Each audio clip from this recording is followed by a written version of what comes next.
Chancellor on brink of second bailout. Hello everyone, welcome. It's hard to compete with the Proof of Work workshop, I know, but thank you all for being here. It's incredible to see so many faces and it's an honour to have been invited to speak to you. My understanding is I believe we may be the first political party in Australian history to address a conference of Bitcoiners.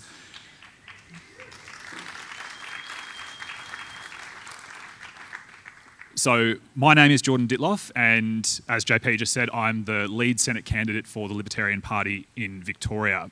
My colleague here, Tyler Green, in addition to being our Bitcoin spokesperson, which is in itself a first in Australian politics, never before has a political party had a dedicated spokesperson for Bitcoin specifically. So Tyler will be running for the Senate in South Australia as our lead Senate candidate, and when they say proof of work, Tyler is living embodiment of it. I don't know how many of you follow Tyler on X, but I think he's the only person in the party who has ADHD as strong as I do and has as much output as I do. So the two of us staying in a hotel room for the past 24 hours has been pretty interesting if you're a fly on the wall. Now, they say that you never work with animals and children. I'm going to extend that to you never work with animals, children and politicians. The Honourable John Ruddick, MLC, our state upper house member here in Victoria, who was a crucial part of bringing both this collaboration with the conference and our policy about, sends his sincerest apologies. He's running late. He will appear most likely at some point during our presentation of the panel, but to save you and John the unedifying, huffing and puffing of an MP who's been delayed by congestion, he won't be speaking at this panel, but he will be available at our booth, where we have an exhibitor booth, and we will be here all day available to speak with you and take your questions. So I'm going to do my best to do justice to what John Ruddick would have spoken about to you, and that is a little bit about our party and a little bit about recent events in America, which many of you have no doubt been following incredibly keenly, and a little bit about what the state of play is here in Australia at the moment for Bitcoin, which is obviously woeful and medieval. I think that would be a fair summary. So our party, much like Bitcoin, is a decentralised party. We are not a party of personality. We're not a party of some rich benefactor who rains money from the sky and controls things like Middle Eastern dictatorship. That is not who we are. We're a party that is all about our members. And that's a really important part of today's story as well, because how I became orange-pilled and got off zero and became into Bitcoin was that I realised, and John Ruddick has often said this as well, many of the smartest people in our party and most principled and hard-working people in our party are also Bitcoiners. So you've obviously probably had those experiences yourself where you've met people and gone, yeah, I think we have a shared understanding here. So people like Greg Revell, who many of you will know, who was unfortunately unable to be here today. He's had some family sort of bereavement happening. He sends his apologies. Carrie Key, who is here today, who bound up to me when we arrived and gave me a big hug. Carrie's fantastic, and I don't need to tell you how good Carrie is, but the Libertarian Party is the party for people who are aware, for people who value self-custody, individual rights, sovereignty, and individual ownership and responsibility. We are the party of lifters, and we are the party of innovation, ideas, and ultimately driving this country forward and taking responsibility for our own actions. So it makes absolute sense, and it's a perfect fit, that we would also be the party to lead the Australian policy space when it comes to Bitcoin. And a little bit later today, in the next sort of 15 minutes, we're going to be unveiling an updated policy suite for Bitcoin specifically ahead of the federal election. And we're going to be announcing that here as an exclusive to all of you at the conference. Some of you may have some idea, having been consulted, and Tyler's going to talk more about the process we went through in developing this policy, which I think is above and beyond gold standard for policy development in this country and anywhere in the world. We've been engaging with stakeholders in the Bitcoin community. We've been engaging with businesses in the Bitcoin community, thought leaders like Daz B and Sean Clark and others. And I think that what we've come up with, I think even for those of you who were involved in that consultation process, will go above and beyond your expectations and hopefully prevent Australia from being left behind, which I think more than ever now, the gap that already exists will go from a sort of small gap to a yawning gulf if Australia does not take action and make meaningful policy change now. So, who is the Libertarian Party? The Libertarian Party is a party that believes in individual liberties. We believe in the idea that you are the best person to make decisions for you and your family. That government interference should not replace individual initiative and individual ownership. And obviously, as I describe these values and principles, you can hear the synergies with Bitcoin. My own journey into Bitcoin, as I said, has paralleled my candidacy. So I was endorsed for the Senate in late April last year. It's been what I can only describe as a grueling 10-month campaign, and yesterday I received the very bittersweet news that that campaign was extended by a month, thanks to the cyclone. So even though that gives me an additional month to campaign and to gain momentum, it also feels like an extra month on a sentence in some ways. And I have to tell my wife that now she doesn't get me back on 12 April. So I'll have that conversation when I get back from this conference. I was somebody who, I didn't even know what a Satoshi was. I didn't even realise that there were smaller units of currency than a Bitcoin. I, in my mind, had almost less than no knowledge or information of Bitcoin, of how it worked, of self-custody, and of all the different facets and options within Bitcoin. And I'm so glad that I began my journey and that I've had some of the best people to learn from. A number of people I've spoken with this weekend, including at the VIP event last night, sort of said, oh, you want to be careful of this or this. And when I sort of told them the people that had been mentoring me and guiding me on my journey, they said, oh, well, you've dodged quite a few pitfalls there. You know, I think many of the people here, and overwhelmingly the people that have informed the policy that we're going to be announcing, are, you know, Bitcoin maximalists. They're people who, you know, tell you to just hold on for dear life, buy what you can, stack sats 1 week at a time. And so I think I've had in many ways the best pedigree a newcomer to Bitcoin could have had. So I'm going to hand over to Tyler now, who's going to tell you about his journey into our party. His experiences and passion for Bitcoin predated his joining the Libertarian Party. So he's going to tell you why the Libertarian Party was the party he chose to join, and the journey that we've been through as a party and as a policy development group to get to the policy we'll be announcing today. Well, thank you very much, guys. As has been said, I'm Tyler Green, the Libertarian candidate for South Australia. Thank you very much for everybody who's chosen to stay and to listen to a couple of politicians talk about their Bitcoin policy. Thank you very much. I just want to elaborate on how the Libertarians got to the policy that we're releasing into the community today. Through my incessant social media messaging, John Ruddock was good enough to respond in kind, which, after approaching other people, to have John basically reiterate what Jordan says, which was, Tyler, the smartest people in my party are all into Bitcoin. I absolutely need to know more. That's not the experience that I've had with talking to a lot of other politicians, and I was really, I guess, happy and willing to engage with John in a way that he wanted to, because he was open to discuss that libertarian policy and where the synergy existed between libertarianism and Bitcoin. So on the back of that, John instructed me to teach him or to find a way for him to learn more. So previously to engaging the Libertarians, I'd built a relationship with Samson Mao and the guys at Jan 3. Obviously, watching them roll out the BTC roadmap in other locations had me excited that was something that we could, I guess, implement in Australia. So a meeting was had between Jan 3, Andrew Howard, myself, John Ruddock, William Jennings, and some other prominent libertarians. From that point, I guess the roadmap to what we needed to do was made clear. We've engaged some industry stakeholders, the Bitcoin holders in our party, and the knowledgeable people in the industry that we have a relationship with. A draft white paper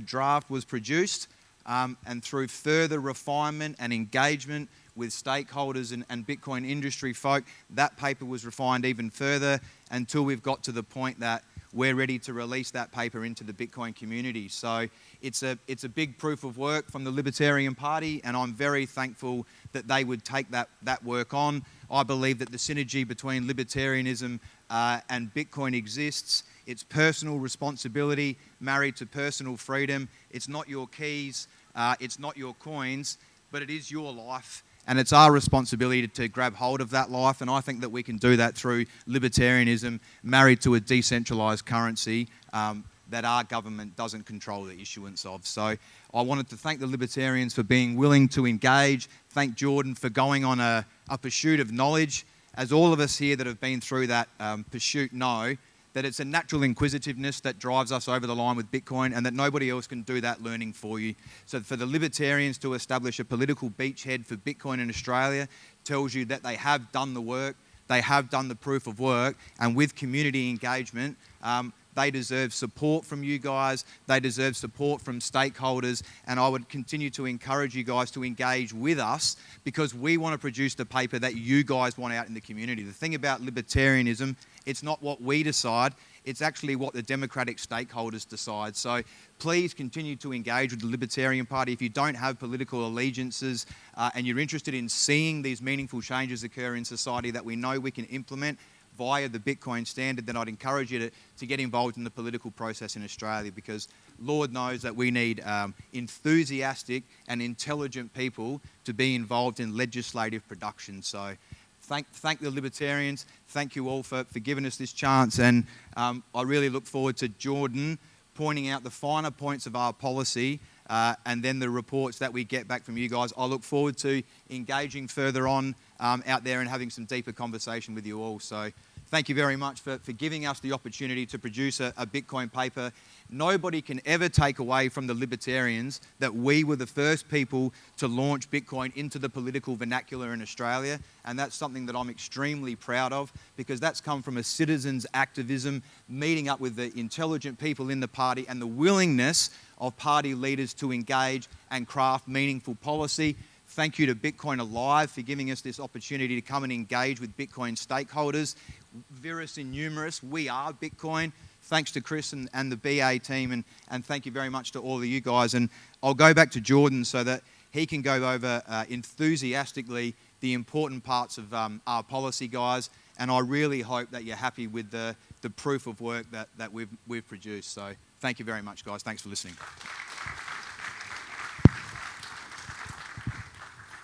So my background when I'm not running as a political candidate, which is all the time now as a full-time candidate, but my background is a legal background, and one of the side effects of a legal degree and legal training is that I find it incredibly difficult to read anymore. Outside of, I don't know if anyone's had this experience, but I have to read so much for work and had to read so much for study that I can't recall the last time I actually sat down and read something for pleasure or that wasn't for a work purpose. The only two books that don't fall into that category that I have read in the last 6 years is the Bitcoin Standard and B is for Bitcoin. So it grabbed me enough, and it was important enough to me as I went along the journey of my candidacy that I was able, ADHD included, to sit and actually process it, because it was compelling. I found the train of thought and the ideas that were being expounded resonated so much with me that I felt compelled to keep reading. So I'm sure you've all had that experience as well. So we've teased the Bitcoin community enough. The consultation process we've been through has been extensive, and now finally we have the big reveal of our policies. So what is Bitcoin? Bitcoin is economic freedom. This is incredibly aligned with the principles and values of the Libertarian Party, that individuals should be empowered, should be sovereign, and should be free to make the decisions that are right for them. Bitcoin is self-sovereignty. So libertarians believe that we should absolutely be the masters of our own destiny. Bounded only by the harm principle, the idea that nothing you do should aggress or harm anyone else, libertarians believe that not only should you be able to live your life as you choose for you and your family, but we should have an unqualified respect for the life project of others. Bitcoin is wealth without coercion. In line with what we just talked about with the non-aggression principle of libertarianism, we believe that fundamentally taxation, government regulation, and government overreach and interference into your life is coercion. The Libertarian Party, as of today, is the spokesperson, is the voice of Bitcoin in Australia. If you are somebody who believes that politics allows you to protect and express your values and advocate for your interests as a group and as a stakeholder class, then you should very, very seriously consider voting Libertarian at the next federal election. So the Libertarian Party's long-standing position with respect to Bitcoin has been that it should be treated as a currency. It's a means of exchange. It is, in some respects, a fiat currency, but it's not a government-decreed, government-coerced fiat currency. So we believe that Bitcoin is money and money should not be taxed. Now, you pay income tax on the government-backed fiat that you buy Bitcoin with. You've already paid tax on your Bitcoin, essentially. And moreover, if you use Bitcoin to purchase something, whether it be a coffee or whether it be whatever it might be, 2 pizzas, whatever it is, in Australia, you're going to be paying GST. So you're in a tax sandwich. To add a third tax, to add some tax meat, so to speak, of CGT in the middle of the transaction is frankly obscene. Free market money should not be penalised.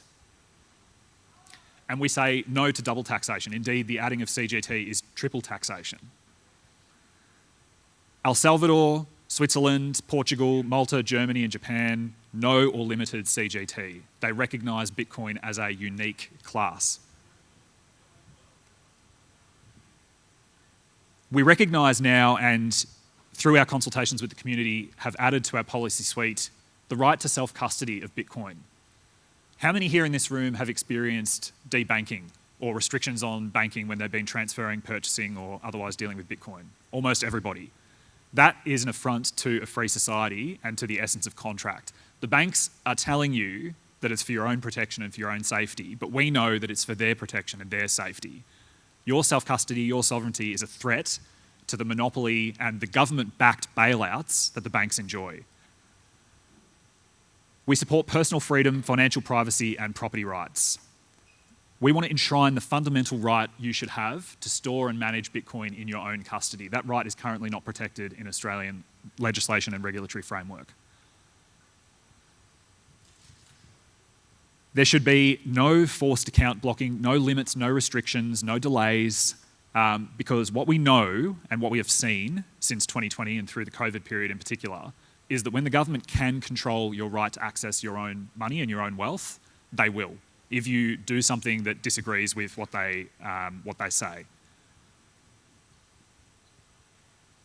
We want to bring in regulatory certainty for Bitcoin businesses. So we want to ensure that Bitcoin is defined separately from other digital assets or digital currencies. We want to remove or at least minimise government legislation and counter-terrorism obligations. Now, we would say that Bitcoin should be exempt in the long run. In the long run, we would want to abolish KYC and know your customer provisions from applying to Bitcoin. At the moment, based on where Australia is and meeting the situation where it is and dealing with progress and improvement, not perfection, we would be prepared to advocate and settle at the moment as a first step for at least minimising these obligations, because we know that, and we saw this at the first pretext recently in Australian media recently, where we had some attacks on businesses that was claimed to be anti-Semitic. When it was reported in the media, they said, oh, these people have been paid with Bitcoin. And it's this kind of smear and slur and misinformation, essentially, that government is always very keen to use when it can. We want to simplify compliance for Bitcoin businesses. We don't want the process to be the punishment, and we want to foster innovation and growth. So, thirdly, the Libertarian Party wants to safeguard financial sovereignty and privacy. We want to protect you from invasive surveillance. Financial privacy is a right of all Australians, and Bitcoiners deserve this more than most. We want to protect against financial censorship and the erosion of civil liberties. And we want to protect Bitcoiners from capital controls, asset seizures, and bank bail-ins. Bank bail-ins, particularly since the GFC in 2009, are an incredibly insidious factor and are one of the key reasons why more and more Australians are embracing Bitcoin, because they're realising that they are not only in a sinking ship with holes in it, they're in a sinking ship with holes in it that they will be plugging with their fingers and toes by way of government bailouts or bail-ins if these banks... I was about to say if these banks become insolvent, but I think they're already insolvent, if their insolvency materialises and is revealed. And one of the most exciting aspects of our Bitcoin policy that I want to announce is we want to make sure that Bitcoin mining can be integrated into energy markets. We've got some incredibly exciting developments in the Australian energy market that are coming up. We've got serious conversations about nuclear energy, and what we know about nuclear energy is that it requires much more stability and much more ability to maintain stability in baseload energy than Australia currently possesses. We're a very small domestic energy market, and the value and need for Bitcoin mining to maintain stability in the grid is incredible. And the thing about this is that from our consultations, from your experiences almost certainly as well, Bitcoin miners don't want subsidies. They don't want concessions. They don't want exemptions or special treatment. They just want access. They want to be able to be customers in the Australian energy grid. And we say that they should have participation, access, and non-discrimination in the Australian energy market and market-based energy programs. Bitcoin should not be a special case that has targeted legislation or regulation. And it will have a massive role to play in contributing to grid stability in a nuclear future, or indeed in what we're seeing with the current transition to heavily subsidised government renewable energy grid, which is proving to be increasingly less stable. And we want to position Bitcoin mining as a driver of energy innovation. Some of you may or may not have seen Senator Jared Rennick reposted an old story from 2018 recently on his social media about the Bureau of Meteorology staff using the supercomputers at the Bureau of Meteorology to mine Bitcoin. We say that you shouldn't have to have access to the public teat and the resources of government to basically mine your own Bitcoin. And this is what many of you will have seen through the consultation process, but I am extremely, extremely pleased to announce that we have one more thing to add to our policy, that sometimes you can't write timing, and yesterday we saw President Trump sign an executive order creating a strategic Bitcoin reserve for America. The Libertarian Party is proud to announce that we will advocate for an Australian strategic Bitcoin reserve.